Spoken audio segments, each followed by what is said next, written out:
दिल्ली के लोग अधिकारियों के भ्रष्टाचार ब्लैकमेलिंग का शिकार हो रहे हैं। आम आदमी पार्टी की सरकार ने एक फैसला ले लिया कि पिछले साल का 1 साल का आप हाउस टैक्स जमा कर दो तो आपके पीछे का सारा हाउस टैक्स माफ कर देंगे। भारतीय जनता पार्टी दिल्ली वालों से कितना नफरत करती है इसका आप अंदाजा लगा सकते हैं कि प्रस्ताव तो हमने पास किया, लेकिन इस प्रस्ताव पास करने के दौरान जो भारतीय जनता पार्टी ने विरोध किया वो मुझे लगता है कि अनप्रेसिडेंशियल था। लीडर ऑफ हाउस के हाथ से लेके एजेंडा फाड़ दिया, मेयर की कुर्सी पे चढ़ गए, उनका माइक तोड़ दिया, कुर्सियां तोड़ दी, हंगामा किया, गुंडागर्दी की, दंगे फसाद कर दिए हाउस के अंदर। ये हाउस है, इस तरह से करते हैं।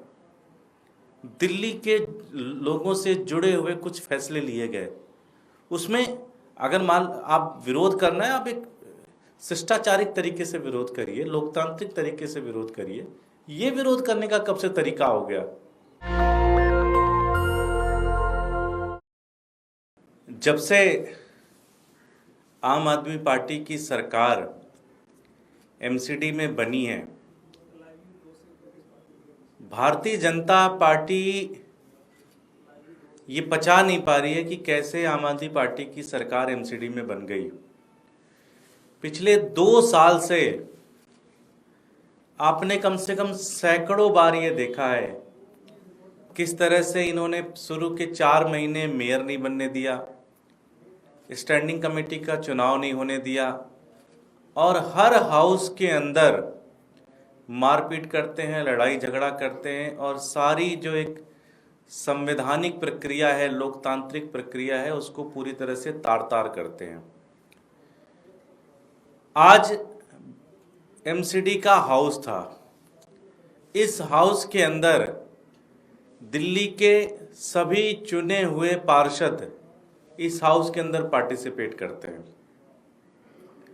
इस हाउस के अंदर हर महीने वाले होने वाले इस हाउस के अंदर दिल्ली से जुड़े हुए बहुत सारे महत्वपूर्ण मुद्दों के ऊपर चर्चा होती है, निर्णय होती है, और सहमति के साथ आगे के फैसले होते हैं। भारतीय जनता पार्टी ने पिछले जितने भी हाउस हुए हैं, हर हाउस के अंदर सिर्फ और सिर्फ बदतमीजी की है, गुंडागर्दी की है और लड़ाई झगड़ा किया है। आम आदमी पार्टी की सरकार ने कुछ महत्वपूर्ण अनाउंसमेंट किया कि आज के हाउस में ये कुछ निर्णय दिल्ली के लोगों से जुड़े हुए निर्णय लिए जाएंगे। पहला निर्णय कि दिल्ली के अंदर बहुत सारे लोगों का हाउस टैक्स बकाया है, 10-10 साल से, 15-15 साल से, 20-20 साल से। कई जगहों पर गलत एमसीडी ने रीडिंग की हुई है, उनके हिसाब से ये है, रेजिडेंस को लगता है ये है। इस चक्कर में दिल्ली के लोग अधिकारियों के भ्रष्टाचार ब्लैकमेलिंग का शिकार हो रहे हैं। आम आदमी पार्टी की सरकार ने एक फैसला ले लिया कि पिछले साल का 1 साल का आप हाउस टैक्स जमा कर दो तो आपके पीछे का सारा हाउस टैक्स माफ कर देंगे। शानदार डिसीजन, बेहतरीन डिसीजन। जब से अनाउंसमेंट हुआ है पूरी दिल्ली के लोग कह रहे हैं ये तो हमें चाहिए था, इससे बेहतरीन चीज नहीं हो सकती थी हमारे लिए। दूसरा निर्णय लिया हमने कि 100 गज के जो मकान हैं उनका हाउस टैक्स इस वित्तीय वर्ष में 25 से 26 साल वाले में इसको 0 कर देंगे, इसका कोई हाउस टैक्स नहीं लगाएंगे। साथ ही साथ 100 से 500 गज के हाउस टैक्स का हाफ कर देंगे, 50% कर देंगे। तीसरा निर्णय हमने लिया कि जो 100 गज के नीचे जो रेजिडेंशियल कॉलोनी के अंदर जो दुकान है उस पर भी एमसीडी बहुत तरह के टैक्स लेती है, उसके भी हाउस टैक्स हम 0 कर देंगे। और दिल्ली के अंदर लगभग 13,000 अपार्टमेंट्स हैं, फ्लैट्स हैं, जिनको किसी भी तरह से हाउस टैक्स का फायदा नहीं मिलता। उसमें हमने कहा कि अगर वो लोग टाइमली हाउस टैक्स जमा करेंगे तो 25% उनको हम छूट देंगे। ये दिल्ली के लोगों के लिए बहुत बड़े फैसले। ये इतना बड़ा रिफॉर्म है एमसीडी के अंदर, इतना बड़ा रेवेन्यू का रिफॉर्म है जो आज तक कभी भारतीय जनता पार्टी ने नहीं सोचा ये करने के लिए। दूसरा फैसला, एमसीडी के अंदर लगभग 12,000 से ज्यादा कर्मचारी ऐसे हैं जो टेम्पररी हैं। कोई 20 साल से काम कर रहा है, कोई 30 साल से काम कर रहा है, कोई 40 साल से काम कर रहा है। उनको उनकी एक ही डिमांड है कि जी हमें परमानेंट करो, जिससे हम थोड़ी उनकी सैलरी भी बढ़ जाएगी, थोड़ा वो काम करेंगे। अब हमारी एमसीडी हमने 2 साल के अंदर प्रॉफिट में ला दिया, सारे कर्मचारियों को पहली तारीख को तनख्वाह मिलती है। तो आम आदमी पार्टी की सरकार ने यह फैसला लिया कि हमारे पास अब रेवेन्यू की स्थिति ठीक है, तो हम ये फैसला ले सकते हैं। 2 साल के अंदर एमसीडी प्रॉफिट में आ गई, तो अब जब प्रॉफिट में आ गई तो उसका फ़ायदा दिल्ली वालों को होना चाहिए, उसका फ़ायदा दिल्ली के लोगों को होना चाहिए, और साथ ही साथ दिल्ली के जो कर्मचारी एमसीडी को उनका होना चाहिए। ये 2 प्रस्ताव आज के हाउस में लाया गया। भारतीय जनता पार्टी दिल्ली वालों से कितना नफरत करती है, इसका आप अंदाजा लगा सकते हैं कि प्रस्ताव तो हमने पास किया, लेकिन इस प्रस्ताव पास करने के दौरान जो भारतीय जनता पार्टी ने विरोध किया, वो मुझे लगता है कि अनप्रेसिडेंशियल था। ये तो दिल्ली के लोगों के लिए फैसला था, आपको तो सहयोग करना चाहिए था इसके अंदर। आप आके कहते हैं कि हाँ जी ये तो बहुत अच्छा फैसला है, हम आपका साथ देंगे। इन्होंने लीडर ऑफ हाउस के हाथ से लेके एजेंडा फाड़ दिया, मेयर की कुर्सी पे चढ़ गए, उनका माइक तोड़ दिया, कुर्सियां तोड़ दी, हंगामा किया, गुंडागर्दी की, दंगे फसाद कर दिए हाउस के अंदर। ये हाउस है, इस तरह से करते हैं। दिल्ली के लोगों से जुड़े हुए कुछ फैसले लिए गए, उसमें अगर मान आप विरोध करना है, आप एक शिष्टाचारिक तरीके से विरोध करिए, लोकतांत्रिक तरीके से विरोध करिए। ये विरोध करने का कब से तरीका हो गया कि खून कर देंगे, मर्डर कर देंगे, कत्ल कर देंगे आपका।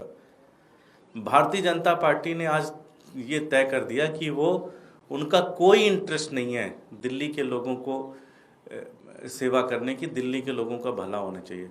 2007 से लेके 2022 तक एमसीडी के अंदर भारतीय जनता पार्टी रही। 15 साल से ऊपर, लगभग 16-17 साल भारतीय जनता पार्टी एमसीडी में रही। एक भी काम इन्होंने नहीं किया। एमसीडी को कंगाल कर दिया, एमसीडी को भ्रष्टाचार के कंगाल में भेज दिया, पूरी दिल्ली को कूड़ा कूड़ा कर दिया, पूरी दिल्ली के अंदर कूड़े के पहाड़ बना दिए इन्होंने, पूरी दिल्ली बर्बाद कर दी इन्होंने पूरी तरह से। अब आम आदमी पार्टी एमसीडी को किसी तरह से मेहनत करके, भ्रष्टाचार खत्म करके, सारी चीजें करके ट्रैक पे लेके आ रही है। कर्मचारियों को तनख्वाह दे रही है पहली तारीख को, एमसीडी को प्रॉफिट में लेके आ रही है, टैक्स कलेक्शन ठीक कर रहे हैं, टैक्स के अंदर रिफॉर्म कर रहे हैं, बहुत सारे नई नई चीजें इंप्लीमेंट करने की कोशिश कर रहे हैं। और भारतीय जनता पार्टी क्या कर रही है? उसका विरोध कर रही है। ये बहुत ही शर्मनाक दिन है।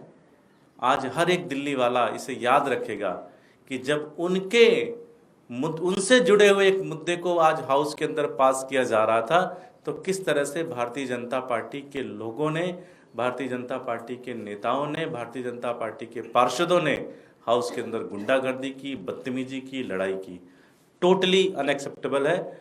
फिर भी मैं दिल्ली के लोगों को बधाई देना चाहता हूं कि आज आम आदमी पार्टी की सरकार ने आपके लिए 2 शानदार चीज़ें करके दी हैं।